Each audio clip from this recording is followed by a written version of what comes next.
me qindra shtëpi janë përmbytur. Kret prona të shkatruara, pasuri e përmbytur nga uji. Shteti 48 orë pas kësaj tragjedie që nuk ka ndodhur për shkak të motit, por për shkak të një qeverie të korruptuar e të një bashkie që ka vjedhur të paktën 46 milion euro, është zhdukur, duke i lënë këta banor në mëshirë të fatit.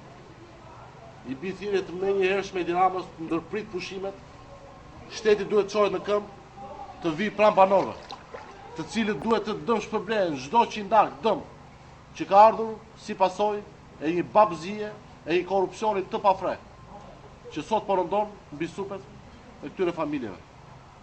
Është kriminale ajo çfarë ka ndodhur në Durrës. Fatkeqësia natyrore mund të ketë një herë në 20 vjet, por jo çdo vit. Shkoni prona një pronë të në ujë. Uji ka shkuar gjysmë metër. Para 3 mush u bë tjetër. Para 3 mush janë përmbytur prapë. Po. Nëse para 3 mush tjetër. Makina se ka dalë jashtë përdorimit. Këto janë pasojat e korrupsionit skizofrenik të Edi Ramës.